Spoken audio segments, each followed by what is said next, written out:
Children, now we are going to see improve your learning of the lesson cell, the basic unit of life. See, look at the first question. Who discovered the cell for the first time? What procedure did he follow? So here they have asked for who has discovered the cell.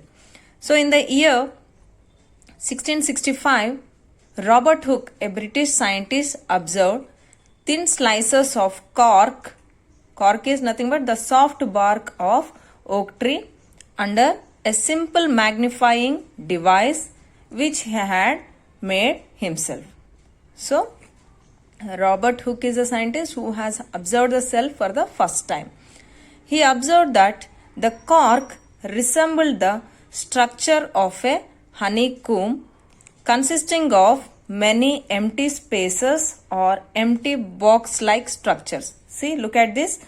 Here it looks like a honeycomb. The cells of the cork which he has observed under the microscope, it has shown like this. He observed like this under the microscope.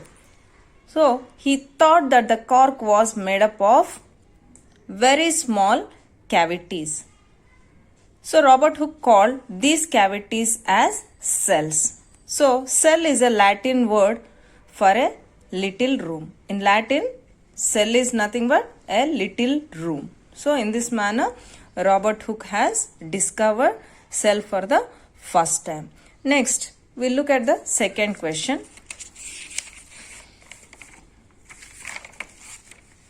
Name the factors on which shape of the cells depend. So what are the factors on which shape of the cells depend? See, basic functions in multicellular organisms are carried out by different cells. Yes, multicellular organisms are the organisms which have many cells to perform different functions. So, cells are of different shapes, sizes and number. The shape of the cell depends on its function, substances of the cell, location where it is present and the shape of surrounding cell. So for example, nerve cells are long and branch for transferring the message. Yes, right children. Next we move on to the third question. Distinguish between unicellular and multicellular organisms. So here we have to differentiate between unicellular and multicellular organisms. So here unicellular organisms are the organisms made up of a single cell.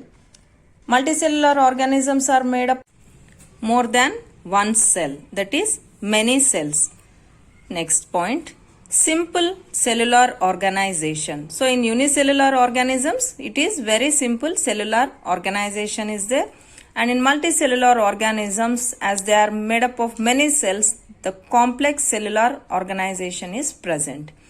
Next, third point, cell division takes place by simple fission. And in multicellular organisms, cell divides by complex reproduction process. Example for unicellular organisms are amoeba, bacteria and etc. In multicellular organisms, you can give number of examples, fishes, frogs, birds, man, like that. You can give many examples. Next, we move on to the fourth question. How will you prepare slide without drying quickly? So here we have to prepare the slide to observe under the microscope. So it should not dry quickly before observation. So microscopic slide is prepared on a 2 mm thick and 3 centimeters into 8 centimeters rectangular strip of clear and clean glass piece called slide. So if the object for observation under the microscope is thin and flat, it can be directly placed on the glass slide towards the center in a drop of water with the help of a soft and fine brush. Next, we have to put a drop of glycerin is added to the water if the slide is to be kept for longer time. So here glycerin we have to add. It saves the material from drying, that is dehydration. We have to use glycerin for making the slide not to dry quickly. So this is about fourth question. Next we move on to fifth question. So here fifth question is, Dikshit said that we can't see cells with unaided eye. Is the statement true or false? We have to explain it. Unaided eye means naked eyes. So as we have discussed in our lesson, cells are very small entities which we cannot see with our naked eye. We have to use the microscope, an instrument, to observe the small cells. But the statement is false because, we'll explain here, majority of the cells are too small to be seen by naked eye.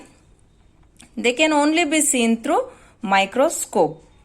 But some of the cells can be seen with naked eyes. We can see some of the cells with our eyes.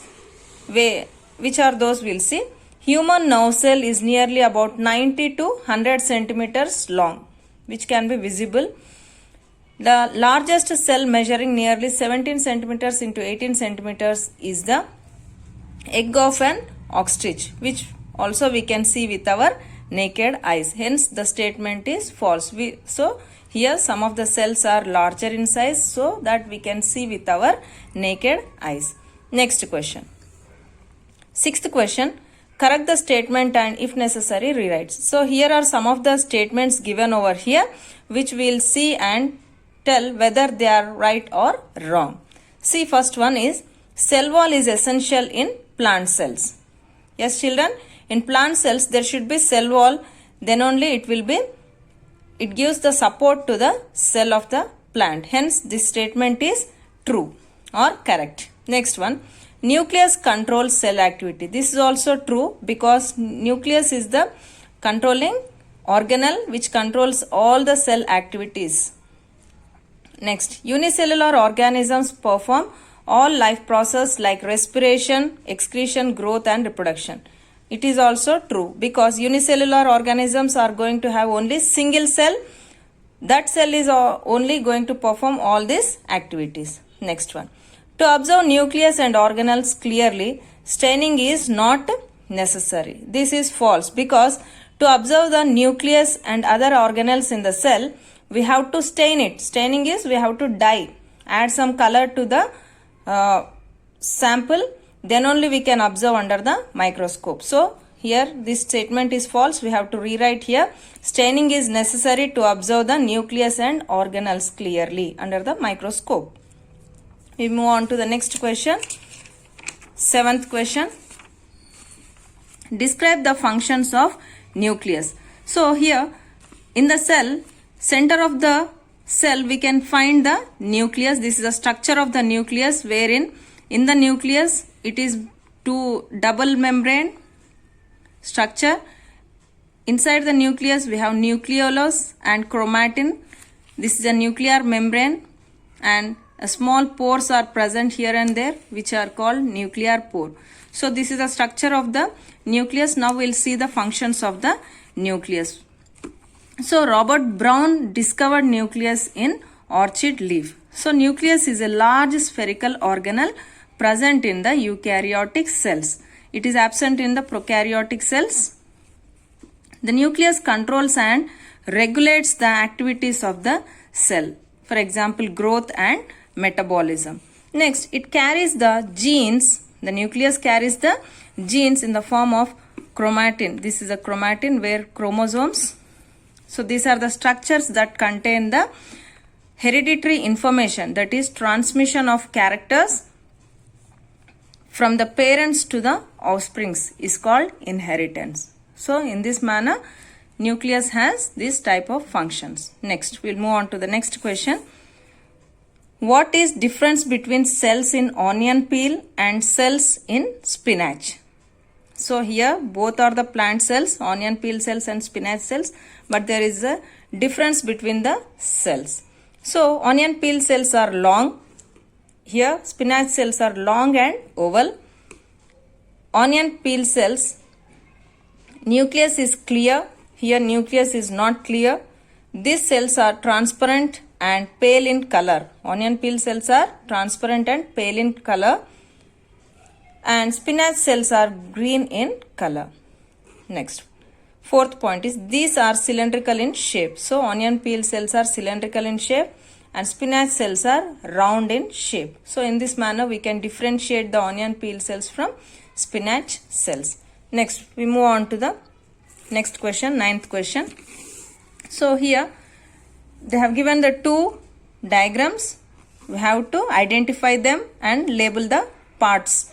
So here this is the animal cell and here it is the plant cell. Animal cell, it is made up of a cell membrane. Outer layer is known as the cell membrane. In the center of the cell there is nucleus.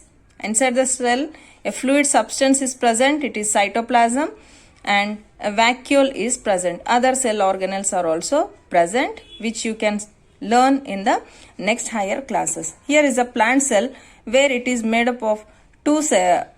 First one is the cell wall, and inside to the cell wall is the plasma membrane, and these are the different organelles present in the cytoplasm.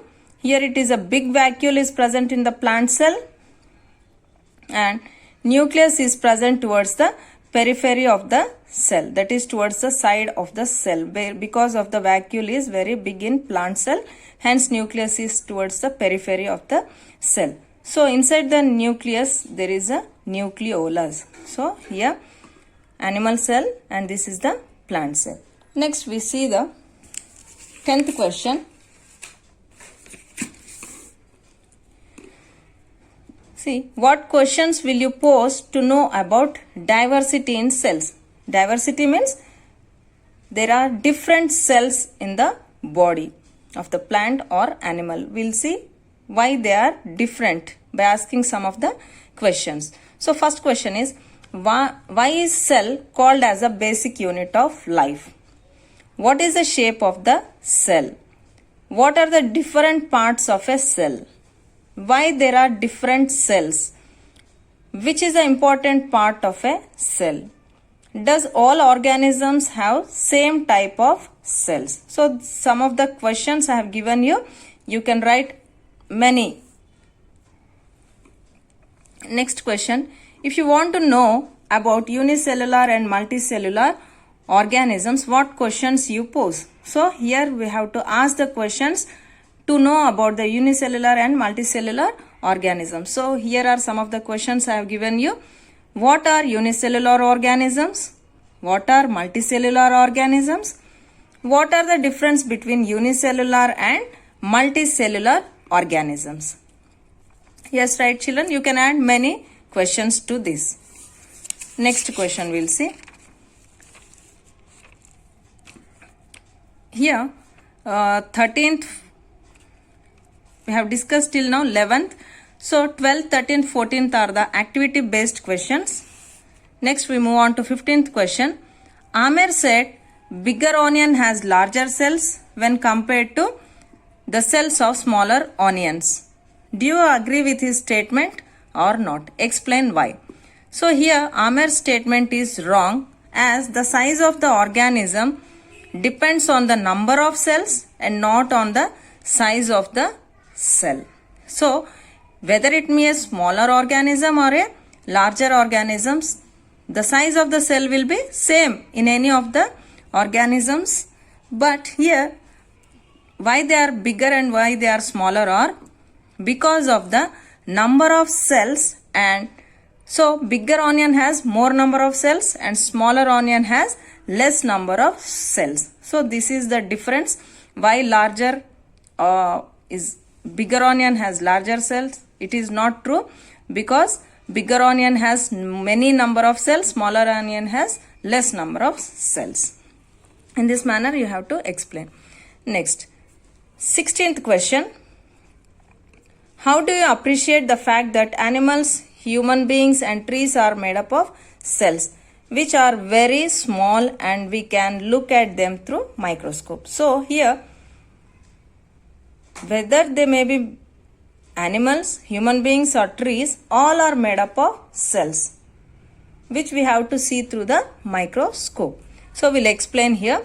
The size of the cells in living organisms may be as small as the millionth of a meter, micron, or may be as large as a few centimeters. So majority of the cells are too small to be seen with the naked eye.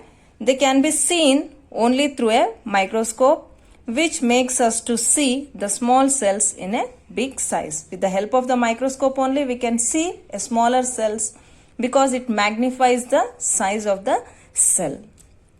Next, move on to the 17th question. Deepak said, a plant can't stand erect without cell wall. Do you support this statement? Yes, we'll support this statement because the plants can't stand erect without cell wall in its cell. So, cell wall is the outer layer present over the cell membrane in plant cells. So, cell walls gives rigidity to the cells and mechanical strength. Because of the cell wall, only plants can stand erect and bear their weight. So, these are the questions of the cell, the basic unit of life. Okay, children?